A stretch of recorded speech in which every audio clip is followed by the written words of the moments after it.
నమస్కారం, వార్తలకు స్వాగతం. ముందుగా ముఖ్యాంశాలు. సమర్థవంతంగా తమ ఓటు హక్కును వినియోగించుకున్న ప్రజలు. ఓటు హక్కును వినియోగించుకున్న ప్రజా ప్రతినిధులు.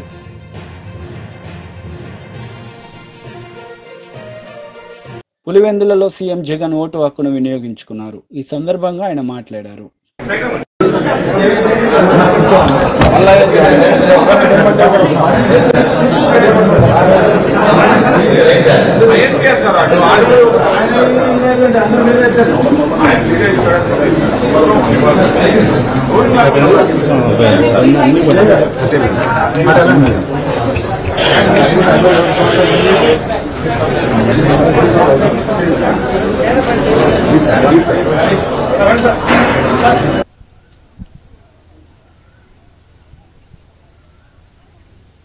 జనసేన టీడీపీ అధ్యక్షులు పవన్ కళ్యాణ్, చంద్రబాబు నాయుడు తమ ఓటు హక్కును వినియోగించుకున్నారు. ఈ సందర్భంగా వారు మాట్లాడారు.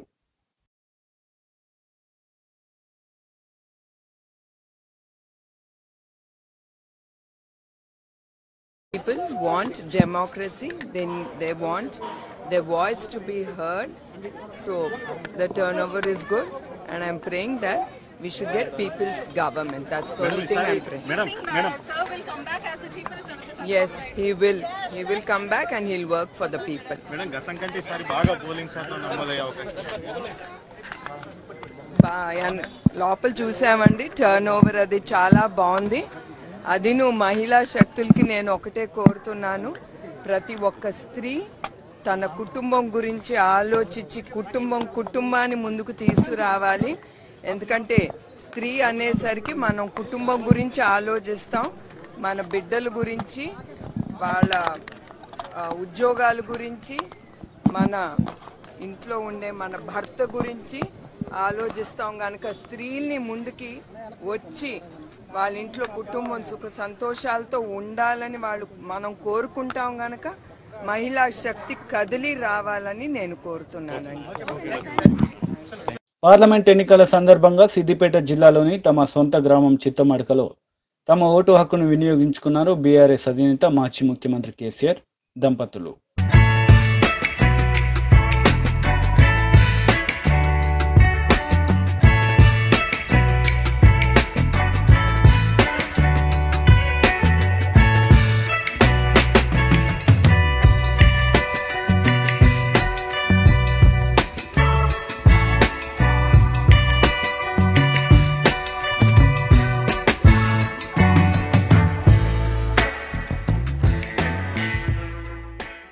లోక్సభ ఎన్నికల్లో సికింద్రాబాద్ అమృత విద్యాలయం పోలింగ్ బూత్లో ఓటు హక్కును వినియోగించుకున్నారు హైదరాబాద్ లోక్సభ బీజేపీ అభ్యర్థి డాక్టర్ మాధవిలత. ఈ సందర్భంగా ఆమె మాట్లాడారు.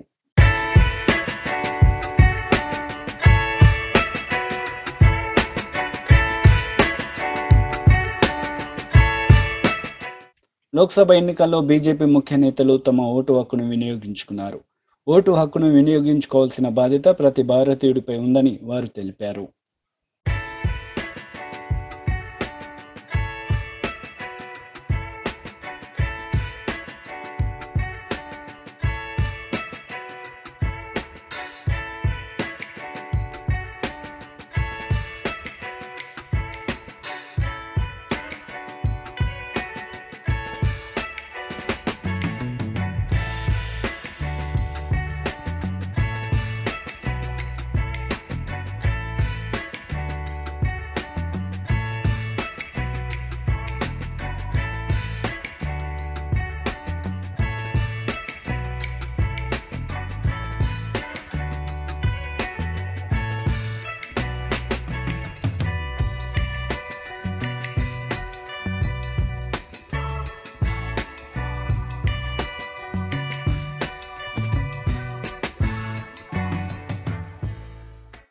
దేశంలో రాజ్యాంగం కల్పించిన ఓటు హక్కును ప్రజలు, సెలబ్రిటీలు, నాయకులు వినియోగించుకున్నారు.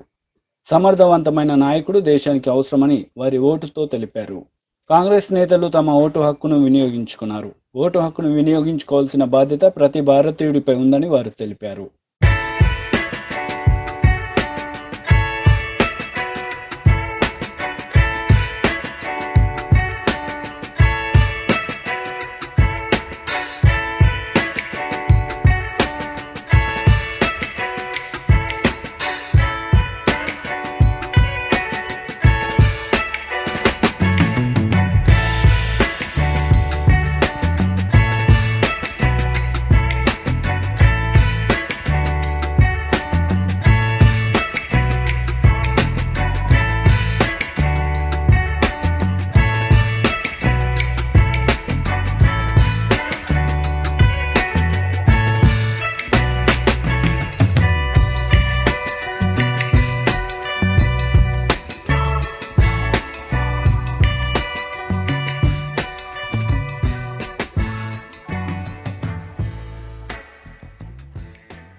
రాజ్యాంగం కల్పించిన ఓటు హక్కును వినియోగించుకోవాల్సిన బాధ్యత ప్రతి భారతీయుడిపై ఉందని మాజీ మంత్రి కేటీఆర్ అన్నారు. ఈ సందర్భంగా మీడియాతో ఆయన మాట్లాడారు.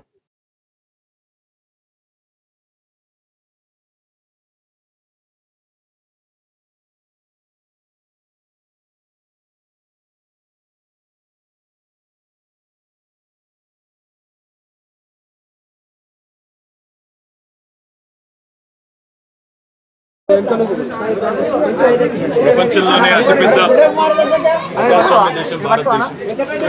5 ఏళ్లకు ఒకసారి మన ప్రభుత్వాన్ని ఎన్నుకునే ఒక అరుదైన అవకాశం మనకు కల్పించింది మన రాజ్యాంగం.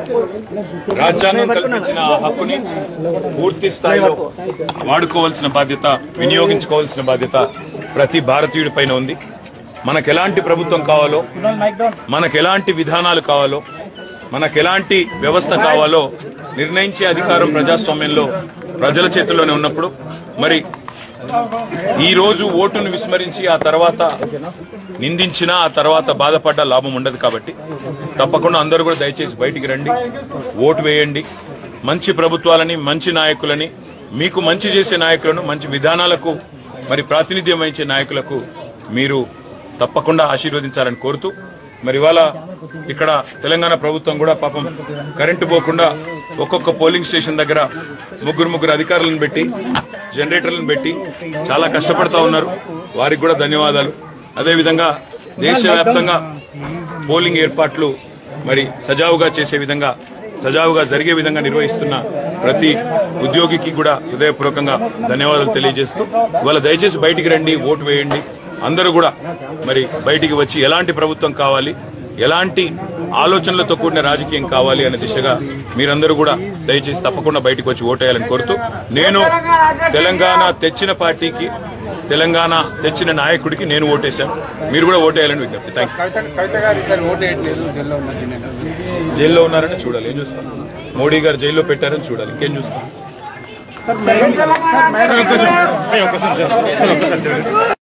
సజ్జల రామకృష్ణారెడ్డి మీడియా సమావేశం నిర్వహించారు. ఈ సందర్భంగా పలు అంశాలపై ఆయన మాట్లాడారు.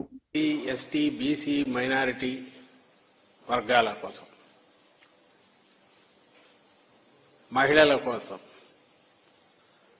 పేద వర్గాల కోసం అహర్నిశలు పాటుపడే వాళ్ళ సంక్షేమం కోసం, వాళ్ళ అభివృద్ధి కోసం ఆ వర్గాలన్నీ,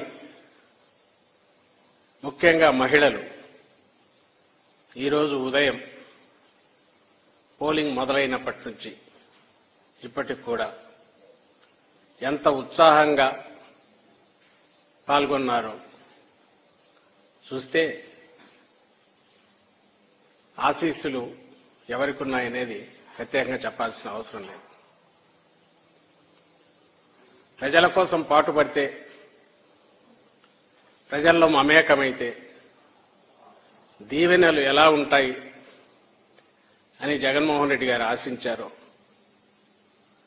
అవి ఈరోజు పోలింగ్ సరళిని కానీ, సుదీర్ఘంగా క్యూలు గట్టి గంటల తరబడి నిరీక్షించి వేయడంలో కానీ ఆ అభిమానం, ఆ ఆశీస్సులు ప్రతిబింబించాయి. ఇంతకుముందే ఎన్నికల కమిషన్ ఇక్కడ చీఫ్ ఎలక్టరల్ ఆఫీసర్ ప్రకటించిన ప్రకారం 75%. ఇంకా రాష్ట్ర వ్యాప్తంగా చాలా పోలింగ్ బూతుల దగ్గర ఇంకా లాంగ్ క్యూలు ఉన్నాయని వార్తలు వస్తున్నాయి. 2019లో ఇలాగే ఐ థింక్ 79%, 80% పోలింగ్ అయినట్టుంది. ఉప్పెనలాగా ఎలా అయితే ఆ రోజు ప్రభుత్వ వ్యతిరేకత కనిపించిందో, బహుశా చాలా అరుదుగా కనిపించే ప్రభుత్వ సానుకూలత ఈరోజు ఇంత ఉప్పెనలాగా క్యూ కట్టిన ఓటర్ల దీంట్లో కానీ, ఓటింగ్ సరళిలో కానీ, ఇంత భారీ పోలింగ్లో కానీ కనిపిస్తోందని స్పష్టంగా అర్థమవుతోంది. ఇది చాలా అరుదుగా ఉండే అంశం. మొత్తం మీద ఏదైనా సరే బ్యాలెట్ బాక్సుల్లో ఈవీఎంలో నిక్షిప్తమైంది. దాని గురించి ఎక్కువ లోతుకు పోవాల్సిన అవసరం లేదు. ఎవరి అంచనాలు వాళ్ళు వేసుకోవచ్చు. కానీ ఒకటైతే అంతిమంగా ప్రజలది విజయం అవుతుంది. ఈసారి స్పష్టంగా ఒక నిర్ణయానికి ముందే వచ్చినట్టుగా ఎలాంటి విశ్లేషకులు ఎన్నైనా చెప్పచ్చు, లేదా పోలింగ్ దీనికి సంబంధించి అంచనాలు కట్టే వాళ్ళు ఏమైనా చెప్పచ్చు, కానీ అంతిమంగా ప్రజలది విజయం అవుతుంది.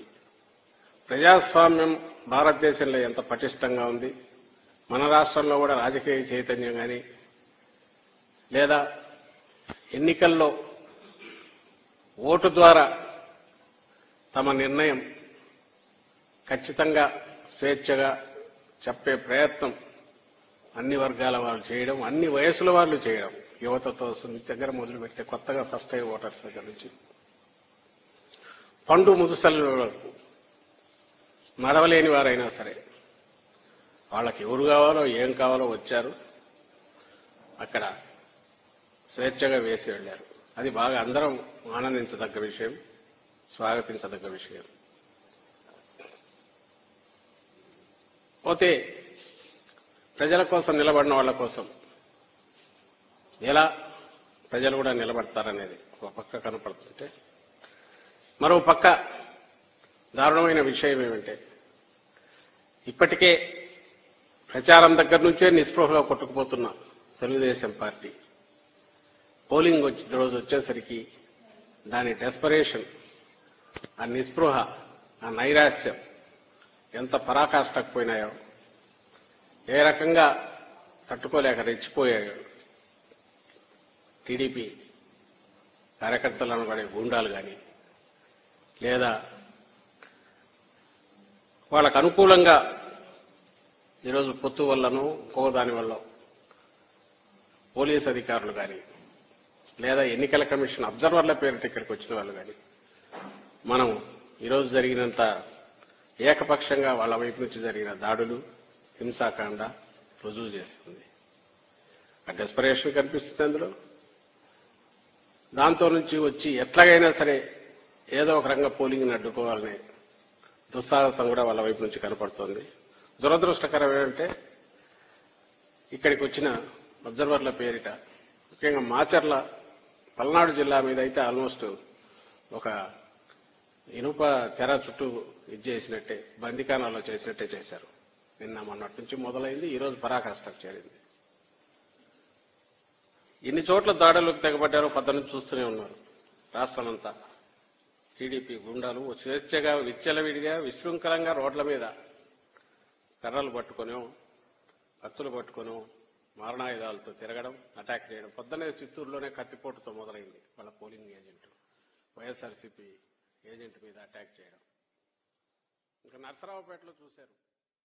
వార్తలు ముగించే ముందు ముఖ్యాంశాలు మరోసారి. సమర్థవంతంగా తమ ఓటు హక్కును వినియోగించుకున్న ప్రజలు. ఓటు హక్కును వినియోగించుకున్న ప్రజాప్రతినిధులు.